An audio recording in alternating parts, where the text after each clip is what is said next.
இந்த கோவில் பூஜை நடக்க ஒரு விமோசனம் தேவைப்படுது. சாமி, நீங்க 1000 விஷயங்கள் தெரிஞ்சவங்க. ஆனா நீங்க பூடகமா பேசுறதெல்லாம் எனக்கு ஒன்னும் புரியல. சாமி, கொஞ்சம் புரியுற மாதிரி சொன்னீங்கன்னா நல்லா இருக்கும்.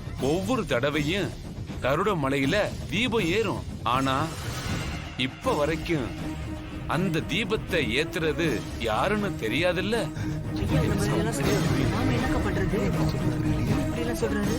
ஐயா, இப்ப வரைக்கும் அந்த உண்மை யாருக்கும் தெரியாதுங்கய்யா. ஏன்னா கருடன் மலைக்கு போயிட்டு வந்தேன்னு சொன்ன ஆளுங்க யாரையுமே பாக்குறது அபூர்வங்கய்யா. அப்படி யாரையுமே பார்த்ததும் இல்ல. அங்க போய் விளக்கேத்த முடியுமான்னு தெரியலங்கய்யா. கருடனே பறந்து போய் தீபம் ஏத்துறதா எல்லாரும் சொல்றாங்க. இல்ல அந்த மலையில தெய்வீக சக்தி உள்ள ஒரு வயசான அம்மா இருக்காங்க. ஆனா அவங்க தான் தீபம் ஏத்துறதா எல்லாரும் சொல்றாங்க. இத்தனை பேர் பேசுறீங்களே, உங்கள யாராவது ஒருத்தர் இதுவரைக்கும் அந்த கருட மலைக்கு போயிருக்கீங்களா?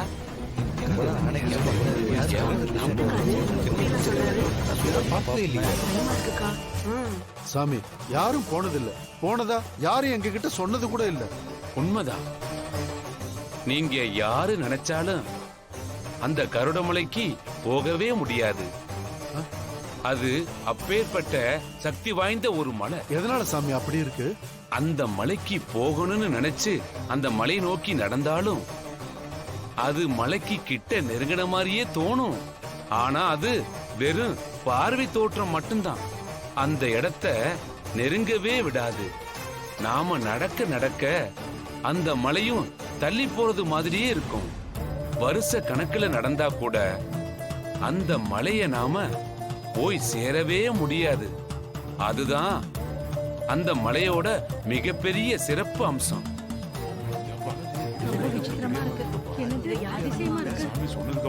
சாமி, நீங்க சொல்றதெல்லாம் வாஸ்தவம் தான்.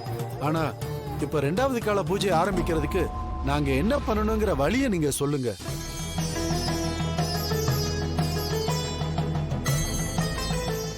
ரெண்டாவது கால பூஜையை ஆரம்பிக்க மட்டும்தான் நம்மளால முடியும். அது முழுமை பெறணும்னா ஒரே நேரத்துல கோவில்ல இருக்க வேள்வியிலையும் சாமி முன்னால இருக்கிற விளக்குலையும் கருடன் மலையிலையும் தீபம் ஏறணும். இப்படி 3 இடத்துலயும் தீபம் ஏறினா தான் அந்த ஊரை சேர்ந்த மக்கள் இந்த கோவிலுக்கு வந்து சேருவாங்க. இந்த பூஜையும் முழுமையாகும். ஒரே நேரத்துல 3 இடத்துல எப்படி தீபம் ஏறும்? அதை யாரு ஏத்துவாங்க? அது மட்டும் இல்ல, கருட மலையில தீபம் ஏத்திக்கிட்டு இருந்த அந்த கருடனுக்கு என்ன ஆச்சு?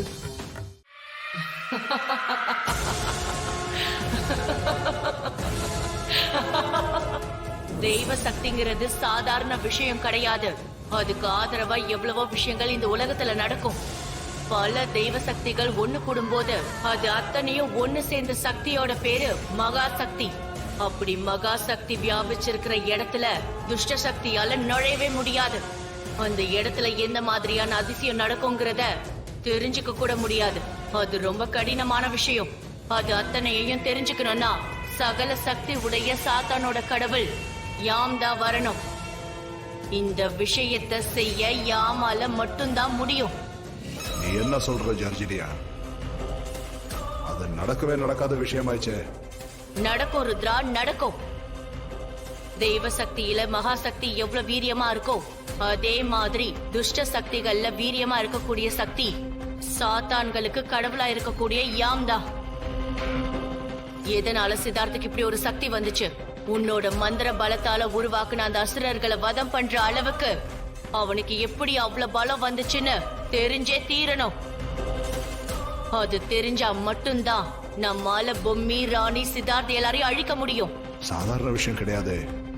அது யார் கூப்பிட்டாலும் வராதே. வரும், வர வைக்க முடியும். நான் அதுகிட்ட பேசுறேன். என்னால அதுகிட்ட பேச முடியுங்கிற நம்பிக்கை இருக்கு.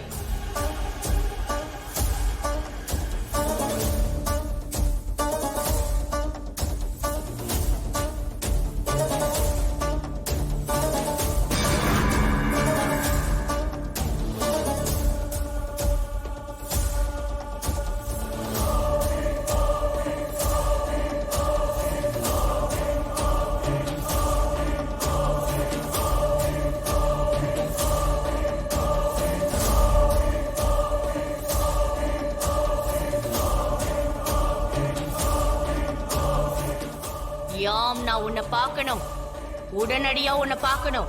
மிகப்பெரிய சிக்கல் என்ன சுத்தி உருவாயிருக்கு. அந்த கோவில்ல என்ன நடந்துச்சு? சித்தார்த்துக்கு அப்படி ஒரு ஓரசக்தி வந்ததுக்கான ரகசியம் எனக்கு தெரியணும்.